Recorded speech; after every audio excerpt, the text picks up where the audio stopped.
Elza Soares, one of the greatest Brazilian singers of all time, has died aged 91 at her home in Rio de Janeiro, her publicist says.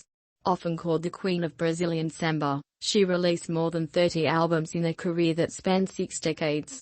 Soares also used her music to campaign against racism and other forms of discrimination. Her family said she died of natural causes and called her a musical icon who moved people with her voice. The beloved and eternal Elza has gone to rest, but she will remain in musical history and in our hearts and those of thousands of fans all around the world, their statement said. As Elza Soares wanted, she sang until the end. Born into poverty in the favelas of Rio de Janeiro in 1930, much of Soares' life was scarred by tragedy.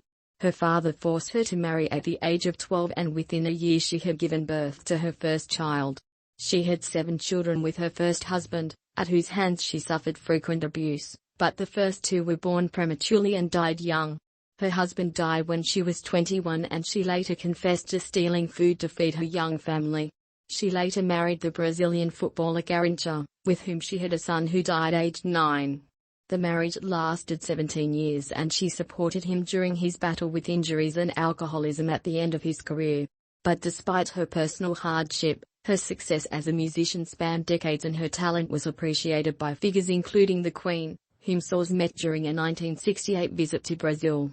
The British Embassy in Brazil celebrated the meeting on Twitter, saying Soares had impressed the British monarch with her voice and presence and calling it a meeting of queens. An outspoken figure, she never forgot the racism she faced performing in bars and saloons during her early career, and has been celebrated for her work championing social and racial justice in Brazil. Racism still continues, but we are going to fight it and we will make progress.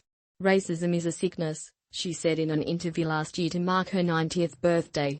Her life and achievements have been celebrated by a host of figures across Brazilian society.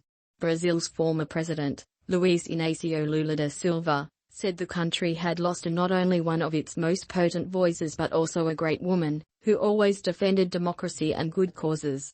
The former Brazilian footballer Pelé, a teammate of her late husband, called Soares a legend of our music, historic, genuine, unique and unparalleled.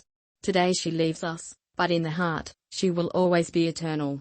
Meanwhile, Eduardo Paes, the mayor of Rio, said that he will declare an official 3-day mourning period in Rio for the loss of this great karaoke woman. Warrior. Elza Live.